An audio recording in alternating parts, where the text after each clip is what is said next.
Seabird ಬಸ್ನ ಮಾಲೀಕರು, ಈ ಅಪಘಾತಕ್ಕೀಡಾದಂತಹ ಬಸ್ನ ಮಾಲೀಕರು ನಾಗರಾಜಯ್ಯ ದೂರವಾಣಿ ಸಂಪರ್ಕದಲ್ಲಿ. ಸರ್ ನಮಸ್ತೆ. ನಮಸ್ತೆ ಮೇಡಮ್. ಸರ್, ನಿಮಗೆ ಎಷ್ಟೊತ್ತಿಗೆ ಮಾಹಿತಿ ಸಿಕ್ತು? ನಿಮ್ಮ ಪ್ರಕಾರ ಹೆಂಗಾಯ್ತು ಈ ಅಪಘಾತ? ಮೇಡಮ್, ನಮಗೆ ಗೊತ್ತಾಗಿದ್ದು ಅರೌಂಡ್ 2:30. ಓಕೆ. ಸೊ ಆಪೋಸಿಟ್ ಇಂದ ವೆಹಿಕಲ್ ಬಂದು ಹಿಟ್ ಆಗಿ ಎಕ್ಸಾಕ್ಟ್ ಡೀಸೆಲ್ ಟ್ಯಾಂಕ್ ಏನಿತ್ತು ಆ ಜಾಗದಲ್ಲಿ ಹಿಟ್ ಆಗಿದೆ. ಓಕೆ. ಸೊ ಆ ಟೈಮಲ್ಲಿ ಫೈರ್ ಕ್ಯಾಚ್ ಆಗಿದೆ ಅಂತೇಳಿ ಮೊದಲು ಡ್ರೈವರ್ ಮಾತಾಡೋಕ್ಕಾಗಲ್ಲ, ಅವ್ರು ಪ್ಯಾಸೆಂಜರ್ ಹತ್ರನೇ ಮಾತಾಡಿದ್ವಿ ಫಸ್ಟ್ ನಾವು. ಸೊ ಆಮೇಲೆ ಡ್ರೈವರ್ನ ಅವನು ಸ್ವಲ್ಪ ಹೇಟ್ ಆಗಿತ್ತು, ಅವನ ಡ್ರೈವರ್ನ ಅಂತ ಹೇಳಿದ್ರು. ಬಟ್ ನಮಗೆ ಕೊಟ್ಟರು ನಮ್ಮ ಪ್ಯಾಸೆಂಜರ್ಸ್ ಎಲ್ಲ ಆಲ್ಮೋಸ್ಟ್ ಅಲ್ಲಿ ಬಂದ್ಬಿಟ್ಟವ್ರೆ ಅಂತ ಹೇಳಿ.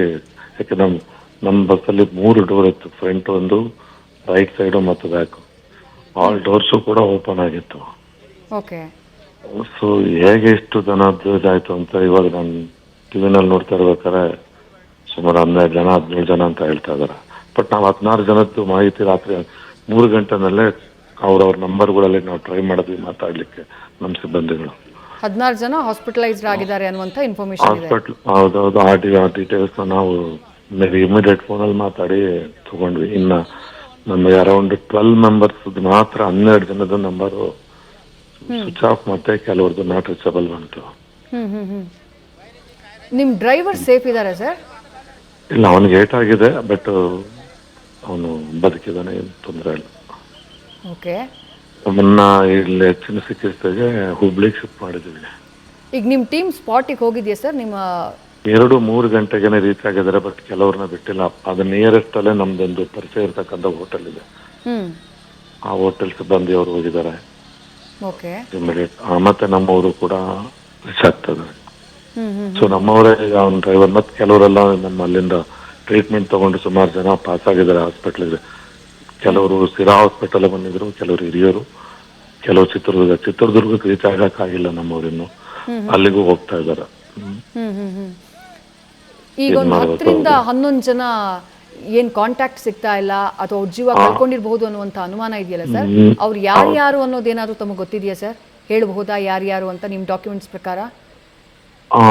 ಅಂದ್ರೆ ಏನಾಗ್ತದೆ, ಈ ಹೆಸರುಗಳಲ್ಲಿ ನಮ್ಮಲ್ಲಿ ಬುಕ್ ಮಾಡಿ, ನೀವು ಬೇಕಾದ್ರೆ ನಿಮ್ಮವ್ರು ಯಾರನ್ನ ಇದ್ರು ನಾನು ಡೀಟೇಲ್ ಕಳ್ಸ್ಕೊಡ್ತೀನಿ, ವಾಟ್ಸಪ್ ಕಳಿಸಿದ್ರೆ. ನಾನು ಮಾತಾಡಿದ್ದು ಕಲೆಕ್ಟ್ ಮಾಡಿರ್ತಕ್ಕಂಥ ಡೀಟೇಲು ಬೇಕಾದ್ರೆ ನಾನು ತಮಗೆ ಫಾರ್ವರ್ಡ್ ಮಾಡ್ತೀನಿ. ನಿಮ್ ಪ್ರಕಾರ ಒಂದು 10ರಿಂದ 11 ಜನ ಜೀವ ಕಳ್ಕೊಂಡಿರ್ಬಹುದು ಅನ್ಸತ್ತೆ ನಿಮ್ಗೆ? ಅಂದ್ರೆ ಅವ್ರು ಸಿಕ್ಕಿಲ್ವಲ್ಲ ನಮಗೆ ಮಾಹಿತಿ, ಅವ್ರದ್ದು ಫೋನ್ ಸ್ವಿಚ್ ಆಫ್, ಅಷ್ಟು ಮಾತ್ರ 12 ಜನ ನನಗೆ ಸಿಕ್ಕಿಲ್ಲ. ಪ್ರತ್ಯಕ್ಷದರ್ಶಿಯೊಬ್ರು ಮಾತನಾಡುವಂತ ಟೈಮಲ್ಲಿ ಹೇಳ್ತಾ ಇದ್ರು ಸರ್, ಅಪಘಾತ ಆಗ್ತಾ ಇದ್ದ ಹಾಗೆ ವಿಂಡೋ ಮೂಲಕ ಕೆಲವರು ಹಾರಿದ್ದಾರೆ, ಕೆಲವರು ವಿಂಡೋ ಗ್ಲಾಸ್ ನ ಬ್ರೇಕ್ ಮಾಡ್ಕೊಂಡು ಹಾರಿದ್ದಾರೆ, ಜಂಪ್ ಮಾಡಿದ್ದಾರೆ ಅಂತ ಹೇಳಿ.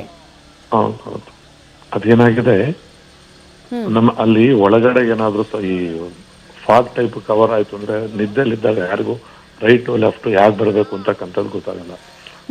ಆ ಗಡಿಬಿಡಿಯಿಂದ ಏನಾದ್ರು, ಬಟ್ ಸುಮಾರು ಸಮಯ ತಗೊಂಡಿದೆ. ಅಷ್ಟರೊಳಗಡೆ ಅವರು ನಿದ್ದೆಯಿಂದ ಎದ್ದು ಬಂದ್ರೆ ಬರ್ಬೋದಾಗಿತ್ತು, ಯಾರೋ ಪಾಪ ಗೊತ್ತಿಲ್ಲ ಅವ್ರವ್ರ ಪರಿಸ್ಥಿತಿಗಳು ಹೆಂಗಿದೆ. ತುಂಬಾ ಜನ ಹೆಣ್ಮಕ್ಳ ಇದ್ರು ನಮ್ಮಲ್ಲಿ ಇವತ್ತು. ಅವರು ಯಾರು ಫ್ಯಾಮಿಲಿ ಮೆಂಬರ್ಸ್ನೆಲ್ಲ ಕಾಂಟ್ಯಾಕ್ಟ್ ಮಾಡಿದ್ರ ಸರ್? ಟ್ರೈ ಮಾಡಿದ್ರಾ? ಅಂದ್ರೆ ಫ್ಯಾಮಿಲಿ ನಂಬರ್ಸ್ ಸಿಕ್ಕಿಲ್ಲ. ನಮ್ಮಲ್ಲಿ ಏನ್ ನಂಬರ್ ಇರ್ತದೆ ಆ ನಂಬರ್ ಮುಖಾಂತರ ನಮ್ಮ ಸಿಬ್ಬಂದಿ ಕಾಂಟ್ಯಾಕ್ಟ್ ಮಾಡ್ತಾ ಇದಾರೆ. ಅಥವಾ ನಿಮ್ಮನ್ನ ಕಾಂಟ್ಯಾಕ್ಟ್ ಮಾಡುವಂತ ಪ್ರಯತ್ನ ಆಗ್ತಾ ಇದೆಯಾ? ಯಾರು ಬಸ್ ಹತ್ತಿದಾರೋ ಅವ್ರ ಫ್ಯಾಮಿಲಿ ಮೆಂಬರ್ಗಳ ಕಡೆಯಿಂದ? ಯಾರೇ ಮಾಡಿದ್ರು ನಾವು ಎಲ್ಲರಿಗೂ ಮಾಹಿತಿಯಿಂದ ಏನ್ ನಮ್ಮ ಆಲ್ರೆಡಿ ಅಲ್ಲಿ ಹೋಗಿರ್ತಕ್ಕಂಥವ್ರಿಗೂ ಏನೇ ಇದ್ರು ಅವ್ರಿಗಂತೂ ನಾವು ಕಾಂಟ್ಯಾಕ್ಟ್, ನಮ್ದೊಂದು ಕಾಲ್ ಸೆಂಟರ್ ನಂಬರ್ ಇರ್ತದೆ, ನಾವು ಕಾಂಟ್ಯಾಕ್ಟ್ ಮಾಡಿ ಮಾಹಿತಿ ಕೊಡ್ತಾ ಇದ್ದೀವಿ.